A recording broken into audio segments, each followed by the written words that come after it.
Hi there, and welcome to Muscle for Life. I'm Mike Matthews. Thank you for joining me today for another Q&A episode where I am answering 10 or so questions here that people have asked me over on Instagram. You can find me at Muscle for Life Fitness every Monday, Tuesday, Wednesday. On one of those days, I will post a story asking for people to ask me questions, and then I get a bunch of questions and I go through them and I pick ones that are interesting or topical or just not beaten to death and share short answers there on Instagram, and then bring everything over here to the podcast and expand on the answers and give more context and resources if you want to learn even more.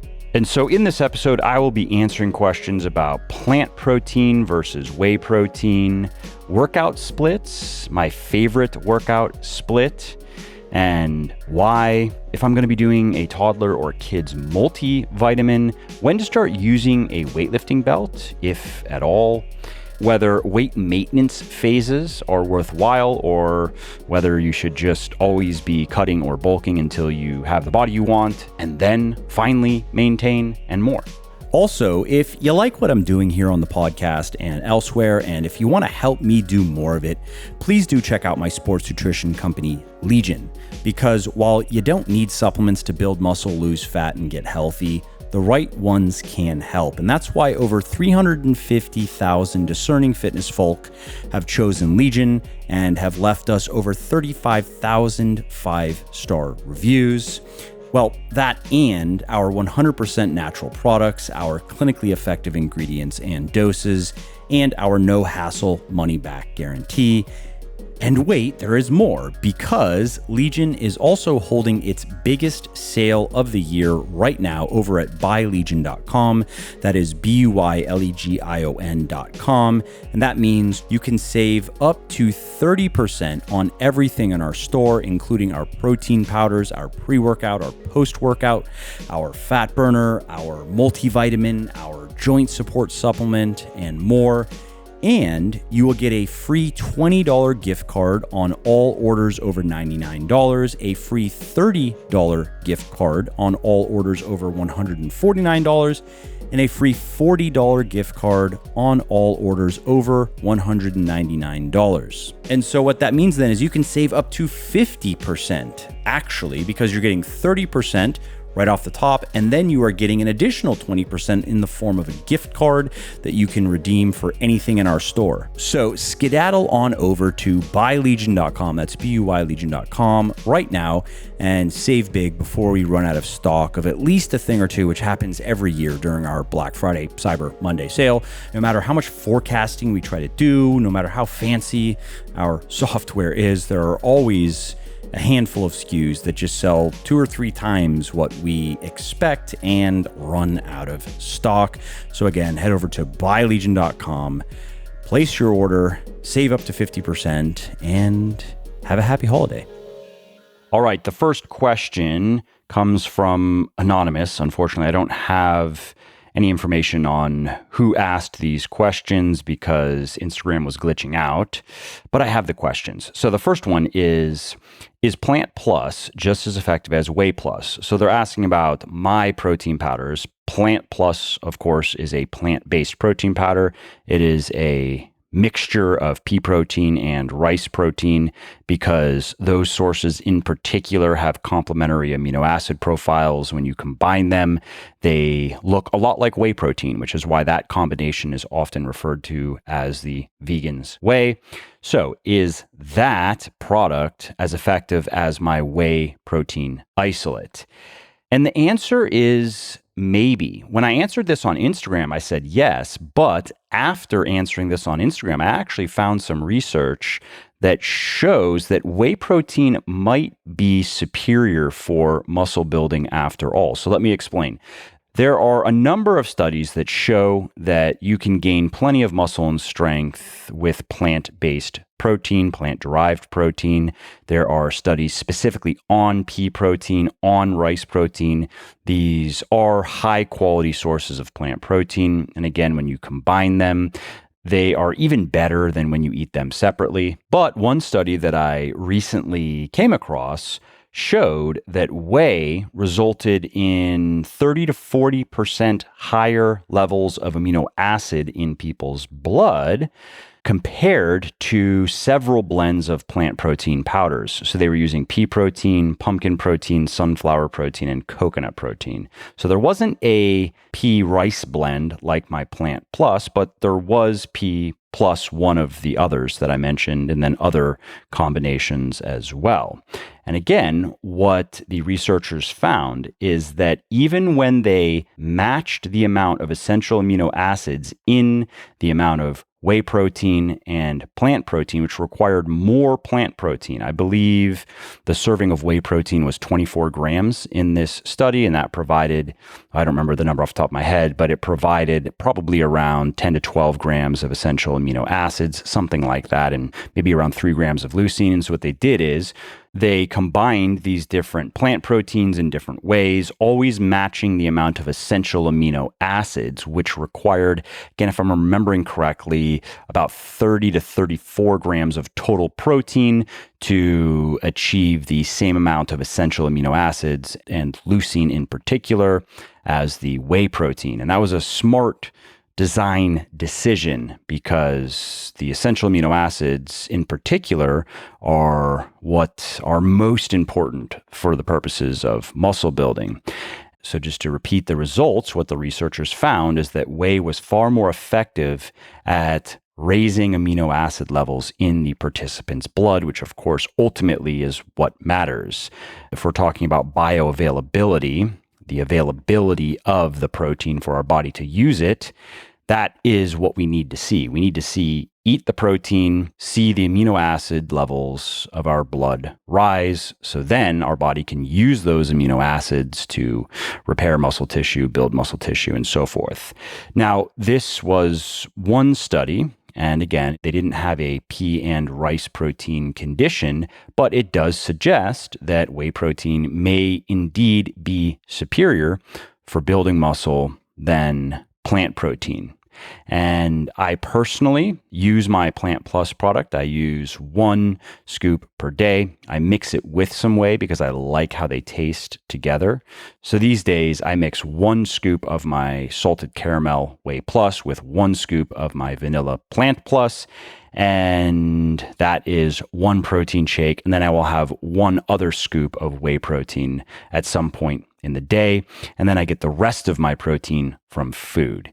And so with only 25 to 30 grams of protein coming from plant protein and the rest of my protein every day coming from whey protein and food, I'm not concerned. However, if I were a vegetarian or if I were a vegan and I were getting, let's say, half of my daily protein from powder from my Plant Plus product and the other half from plant foods, I might be a little bit concerned if I were trying to maximize muscle growth, because in that case, let's say that I had heard that 0.8 to 1 gram of protein per pound of body weight per day is plenty for maximizing muscle building. And I don't particularly like eating a lot of protein, so I decided to go with 0.8 grams.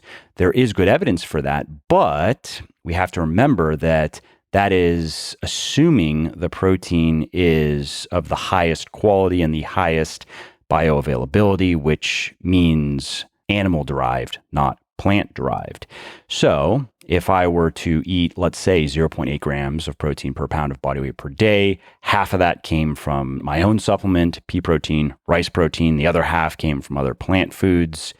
That probably would not be enough to keep my body's muscle building machinery running at full tilt, so to speak. I probably would need to eat more, and I would guess a fair amount more, probably even more than 1 gram per pound of body weight per day. If it were me on that diet, I would go somewhere between probably 1.2 to maybe even 1.4 grams of protein per pound of body weight per day if I were getting all of that from vegan supplements and vegan foods. But as I am an omnivore and I'm only getting 25 to maybe 30 grams of protein per day from my plant protein, And I'm not even trying to maximize muscle growth at this point. I'm mostly just maintaining what I have and staying lean. I'm not concerned about it. And a final takeaway for you is if you are still in the muscle building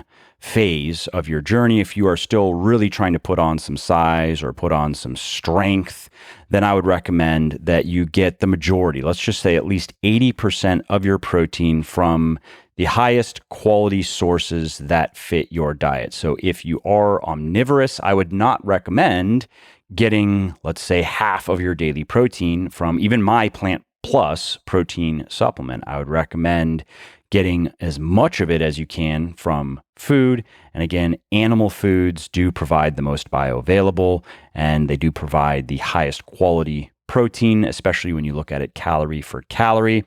And if you are going to supplement, I would recommend first considering whey or casein before going the plant route. But if you don't like whey or casein, or if they don't sit well with your stomach and you want to go with a plant-based protein, I would recommend probably no more than 20% of your daily protein from that supplement. And lastly, if you are interested in checking out any of my protein powders, my whey powder, casein, plant, you can find them over at buylegion.com, BUYLEGION.com. Okay, next question is favorite workout split and current workout split. Well, they are one and the same because I've always enjoyed a push-pull legs or push legs pull base, because I like to squat and deadlift on different days. I like to put at least 1, if not 2 days in between those. And then I like to supplement on top of those base workouts with some additional upper body work or maybe lower body work, depending on what I'm trying to do with my physique, or supplementing with body part specific work. So push pull legs or push legs pull as a base, and then maybe an arms day if I'm really trying to directly train my arms more than I can in a push or pull workout or upper body workout or full body workout. But my favorite workout split does depend on what I am trying to do. If I'm trying to progress more or less equally, I like what I just laid out. Push, pull legs or push legs pull with an upper body day and maybe another lower body or another upper body day, so I can get in enough volume in all of the major muscle groups to make progress more or less across the board. But if I wanted to focus on just 1 or 2 major muscle groups, and if it's one, it's going to be a big one, like let's say my lower body. And you could say, well, you have a few major muscle groups there. You have your quads, hamstrings, glutes. Okay, fine. Let's say we want to focus on those major muscle groups. I would not focus on anything else because that's very difficult. So if we are going to really try to work on our lower body, for me, given my training status, that means a fair amount of volume. That means probably 20 hard sets per week for each of those major muscle groups. That takes time. That takes a lot of effort. That is much harder to recover from than, let's say, doing 20 hard sets for biceps and triceps. And so what I'll have to do is dial back the volume, probably with everything else. Even with deadlifting in particular, I might go down to 1 set per week because of the 3 lower body workouts that I'm doing and how difficult they are. And so if that were the case, then my favorite workout split would look more like a body part split. I would have probably 3 leg days, I guess you could say lower body days. And I might have a chest day, a back day, and kind of like an arms and shoulders day. And on those days, I probably wouldn't be doing more than 9 to 12 hard sets for those major muscle groups. And that's it. And again, I would not be doing more than probably 1 set of deadlifting of any kind. So that would be a traditional, conventional deadlift or a Romanian deadlift or any other type of variation. Just 1 set per week just to maintain that exercise and enough volume in those other major muscle groups that I'm not specializing in, again, just to maintain what I've got while I give the majority of my resources, my bandwidth over to improving my lower body. Now, let's say I wanted to work on my arms, my biceps and my triceps. If I were doing a specialization routine, that probably would entail 3 arms days per week. But because the arms are smaller muscles, they can take more abuse, they can recover a lot faster than the quads, for example, I probably would throw something else into that specialization. So I probably would throw in my shoulders, for example. Okay, for a couple of months, I'm going to be doing a lot of volume for my arms and shoulders, and I'm going to be doing more like maintenance volume for the rest of my major muscle groups. Again, this could look very much like a bro split with higher frequency on the body parts that I'm working on specifically. So a few arms workouts per week, a few shoulder workouts per week. You might combine those into something that looks a little bit more like an upper body, but not really, because it's more just like an arms and shoulders workout. Do a few of those per week, do a legs day or a lower body day and a pull day. And I would still continue doing a few sets of squat, some sort of squat per week.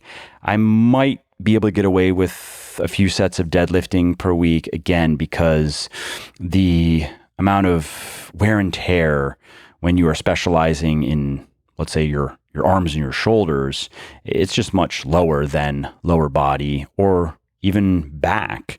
That's a big major muscle group. And if you're going to do 3 difficult back workouts per week, you are probably not going to have the capacity to also work really hard on your lower body in particular. So that would be an example of kind of specializing in back for a couple of months, a couple of back workouts per week, a lower body or leg workout, a press workout, and an arms/shoulders workout. So that would be a scenario where a body part split would be my preferred split.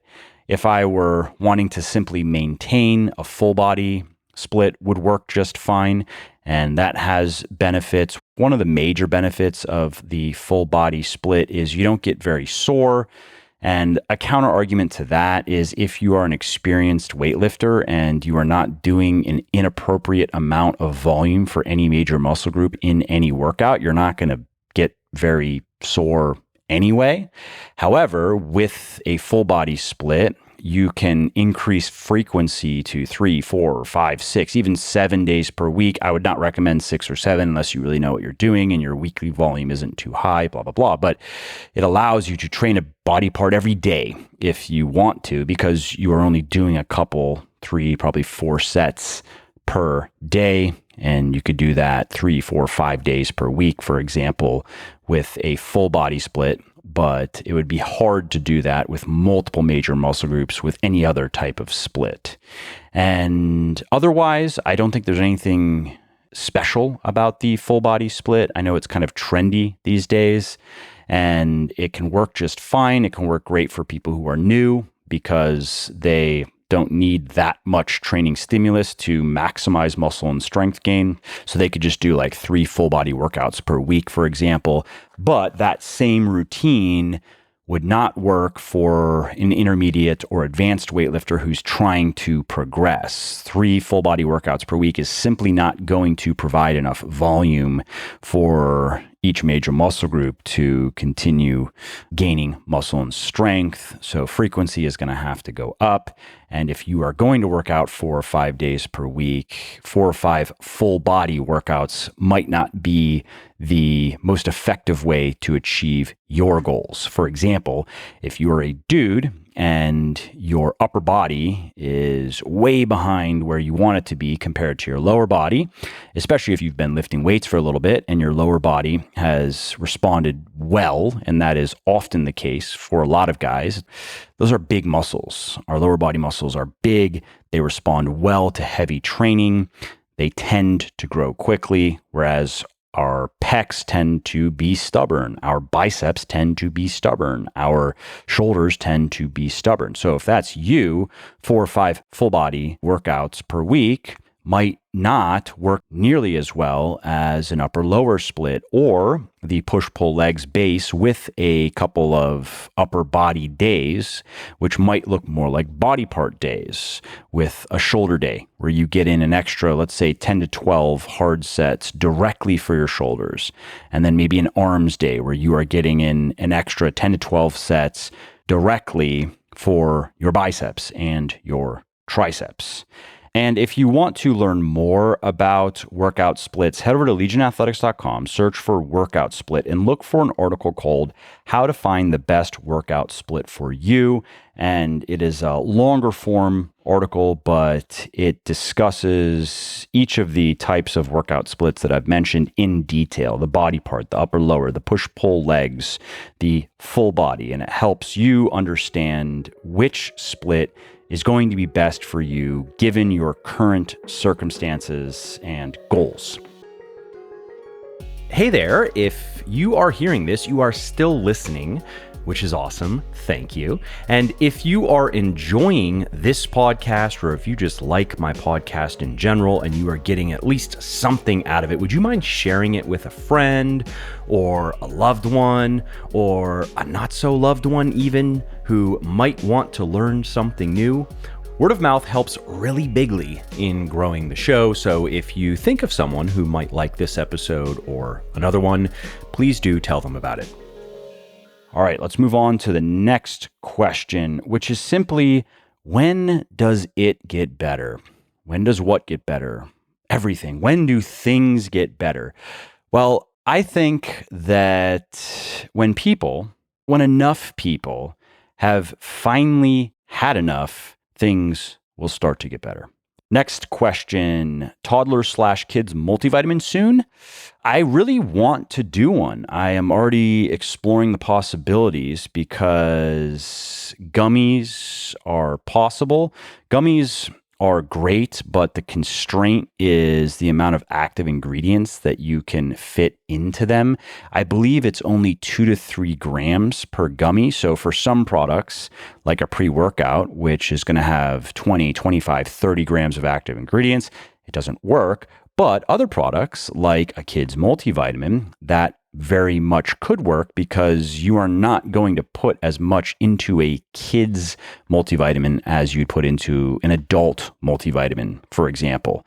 So I'm looking into it. I would like to do it selfishly because I would like to give it to my kids, but then also unselfishly because I'd like to have it available for you to give to your kids too, if you want to do that. Next question, when to start to use a lifting belt? When your weights are 1.5 your body weight?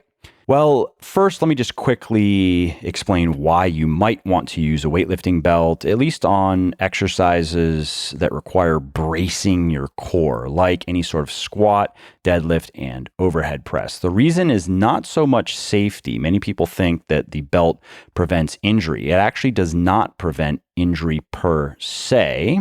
What it does more so is improve performance, because what it allows you to do is increase the intra-abdominal pressure, the amount of pressure in your torso that you generate when you hold your breath and you tense your stomach like you're about to get punched in the stomach, which is what you want to do when you are lifting heavy weights, when you're squatting heavy weights, deadlifting, overhead pressing heavy weights. And it's inevitable. You really can't do those things without doing that, but you do want to consciously do that. You want to take a deep breath into your stomach and again, tense like you're about to get punched in the stomach. You don't simply take a deep breath into your stomach and push your stomach out.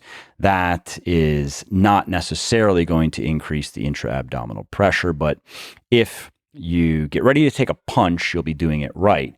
And the belt, what it does is when you use it correctly, when you have it positioned correctly, and when you tighten it enough, it allows you to do that and press your ab muscles out against the belt, which then allows you to generate even more pressure in your torso, which can help you maintain proper form, but it also improves performance. And so that's why if you follow me on Instagram and you watch the workouts that I post, that's why I use the belt when I squat, deadlift, and overhead press. The increase in strength is noticeable. I probably am on the squat, I would say at least 10, maybe even 20 pounds stronger. Like my 1RM goes up by probably 10 to 20 pounds just by putting on that belt. And I also do like the extra stability that the proper use of it provides.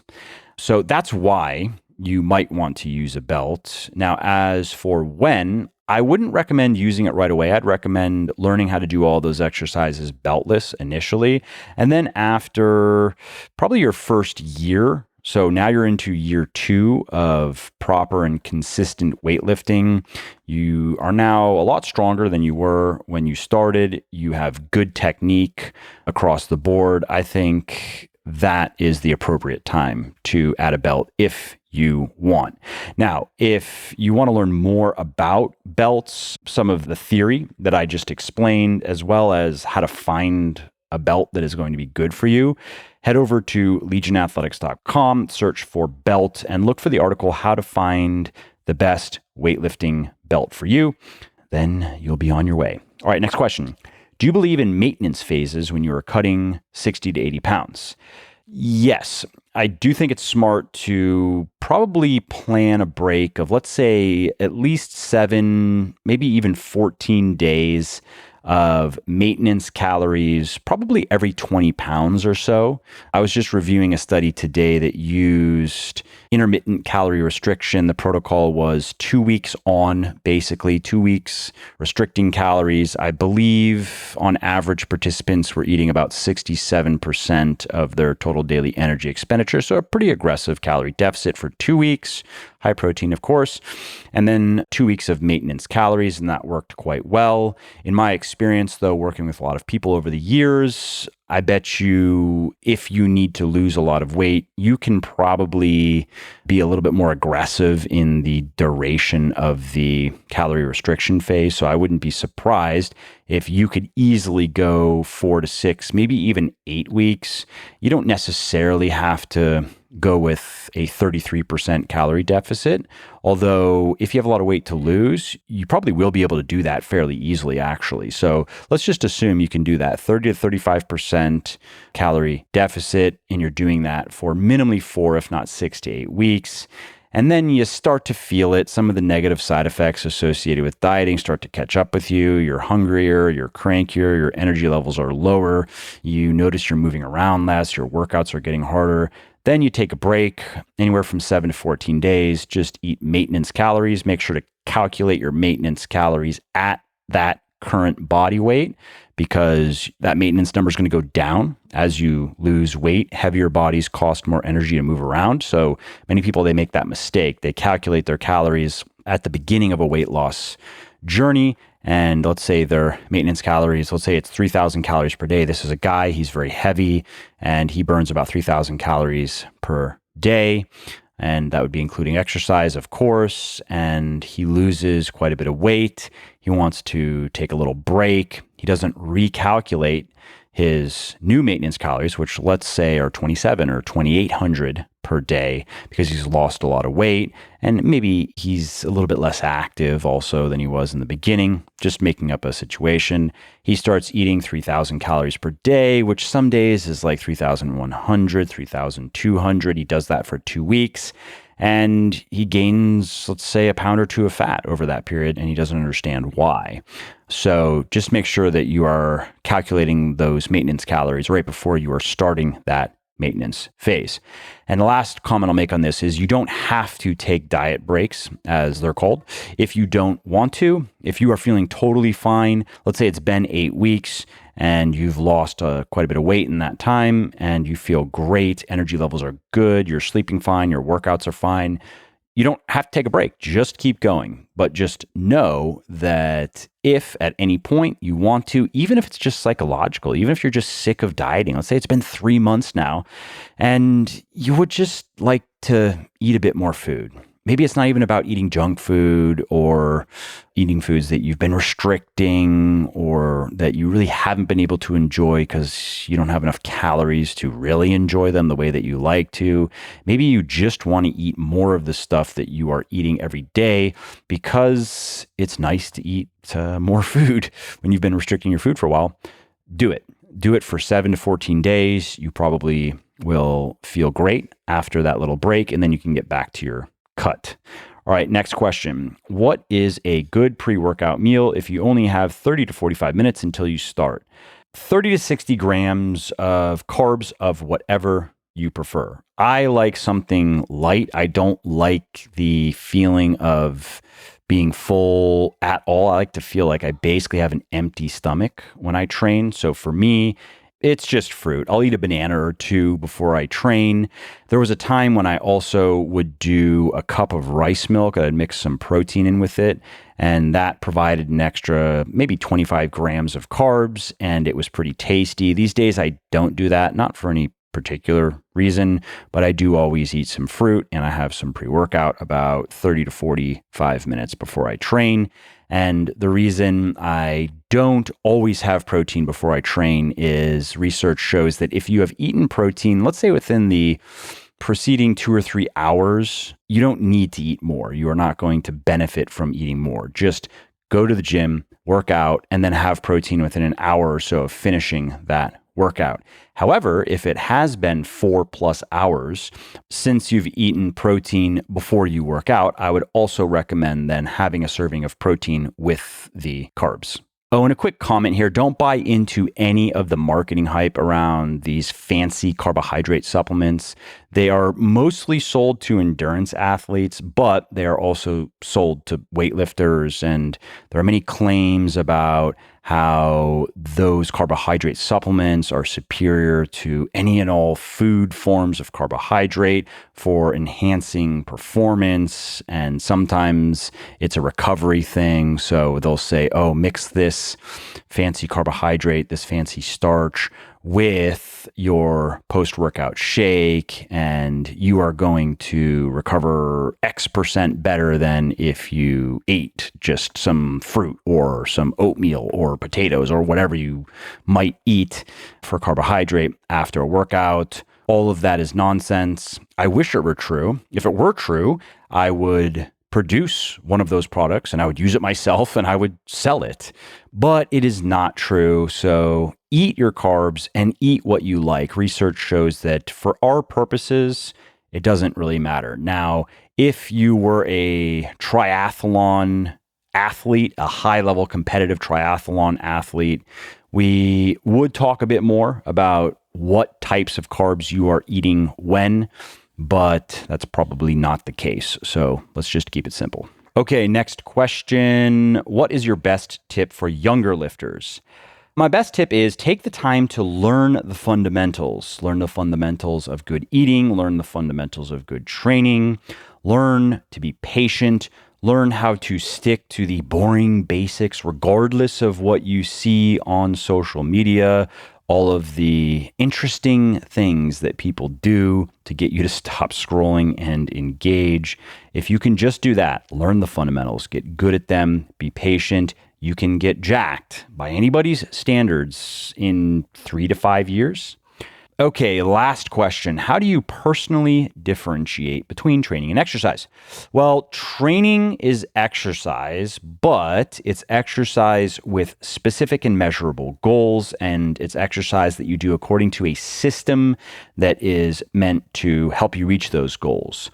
Exercise unto itself is just vigorous physical activity. And you can do that for health. You can do that for fun. You can do that for body composition. You can do that for strength, for performance. But exercise doesn't have to be formal workouts. It doesn't have to be sports even. It's just vigorous physical activity. And there's nothing wrong with that. I treat my strength training as training, but I treat my cardio as exercise. I just hop on a bike 5 to 7 days per week, an upright bike, and pedal away at a moderate intensity for 30 minutes.